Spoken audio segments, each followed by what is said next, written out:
Paper leak છે। ગુજરાતમાં paper leak એ હવે માત્ર એક ઘટના નથી રહી, તે વિદ્યાર્થીઓના ભવિષ્ય સાથે જોડાયેલી સૌથી મોટી ચિંતા બની ગઈ છે।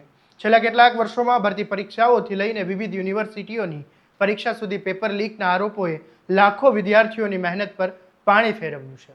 દર વખતે સરકાર કડક કાર્યવાહી કરે અને નવી વ્યવસ્થાની વાત કરે, પરંતુ જ્યારે ફરી કોઈ પેપર લીકની ઘટના સામે આવે ત્યારે વિદ્યાર્થીઓનો વિશ્વાસ વધુ તૂટી જાય છે। હવે જામનગર આયુર્વેદિક યુનિવર્સિટીના પેપર લીકના મુદ્દે રાજકોટમાં વિદ્યાર્થીઓનો આક્રોશ રસ્તા પર જોવા મળ્યો છે। શું છે સમગ્ર મામલો, આવો વિગતે વાત કરીએ આ અહેવાલમાં। નમસ્કાર, હું છું આસિફ કાદરી અને સ્વમાન સાથે તમારું સ્વાગત છે। રાજકોટના કોટેચા ચોક ખાતે આજે NSUI દ્વારા જામનગરની આયુર્વેદિક યુનિવર્સિટીના પેપર લીકના મુદ્દે ઉગ્ર વિરોધ પ્રદર્શન કરવામાં આવ્યું હતું। મોટી સંખ્યામાં કાર્યકરો એકત્ર થયા હતા અને સરકાર સામે સૂત્રાચાર કરીને પેપર લીકની ઘટનાને રોકવા માટે કડક કાર્યવાહી કરવાની માંગ કરી છે।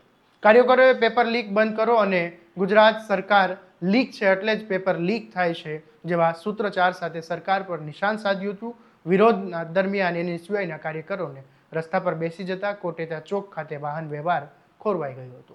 થોડા સમય માટે ટ્રાફિક જામના દ્રશ્યો પણ સર્જાયા। ટ્રાફિક વ્યવસ્થા ખોરવાતા પોલીસનો કાફલો તાત્કાલિક ઘટના સ્થળ પર પહોંચી ગયો અને પોલીસે કાર્યકરોને સમજાવવાનો પ્રયાસ કર્યો, પરંતુ વિરોધ યથાવત રહેતા આખરે કાર્યકરોને ટીંગાટોળી કરીને અટકાયત કરવામાં આવી હતી। ત્યારબાદ રસ્તો ખાલી કરાવીને ટ્રાફિક પૂર્વવત કરવામાં આવ્યો હતો અને ગુજરાતમાં પેપર લીકનો મુદ્દો એ હવે કોઈ નવો નથી। છેલ્લા કેટલાક વર્ષોમાં ભરતી પરીક્ષાઓ, સ્પર્ધાત્મક પરીક્ષાઓ અને શૈક્ષણિક પરીક્ષાઓને લઈને અનેક વખત વિવાદો સર્જાયા છે। ઘણીવાર પરીક્ષાઓ રદ કરવી પડી હતી, હજારો ઉમેદવારોને ફરી પરીક્ષા આપવાની ફરજ પડી હતી અને લાખો વિદ્યાર્થીઓની મહેનત પર પ્રશ્નો ઊભા થયા હતા। સરકાર દ્વારા કાયદા કડક બનાવવાની, પેપર લીક કરનારાઓ સામે કડક કાર્યવાહી કરવાની જાહેરાતો કરવામાં આવે, વાતો કરવામાં આવે, પરંતુ જામનગર આયુર્વેદિક યુનિવર્સિટીના પેપર લીકના આરોપ સામે આવતા ફરી વિદ્યાર્થીઓમાં રોષ જોવા મળ્યો છે।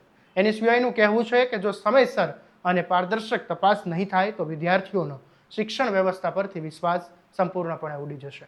વિદ્યાર્થીઓનો પ્રશ્ન પણ વ્યાજબી છે। વર્ષો સુધી મહેનત કરીને પરીક્ષાની તૈયારી કરનાર ઉમેદવારોને જો પેપર લીકના કારણે ફરીથી શરૂઆત કરવી પડે તો તેની જવાબદારી આખરે કોણ લેશે? હવે જોવાનું એ રહેશે કે સરકાર આ સમગ્ર મામલે માત્ર તપાસની જાહેરાત કરે છે કે પછી જવાબદારો સામે એવી કાર્યવાહી કરે છે કે જે ભવિષ્યમાં કોઈ વિદ્યાર્થીની મહેનત પર ફરી ક્યારે પાણી ના વળે અને બીજું પેપર ક્યારે લીક ના થાય। આ મામલે તમારું શું કહેવું છે અમને કોમેન્ટ કરીને જરૂરથી જણાવજો અને આવા જ દરેક અપડેટ માટે તમારા સ્વમાનને લાઇક, શેર અને સબસ્ક્રાઇબ કરવાનું ભૂલતા નહીં।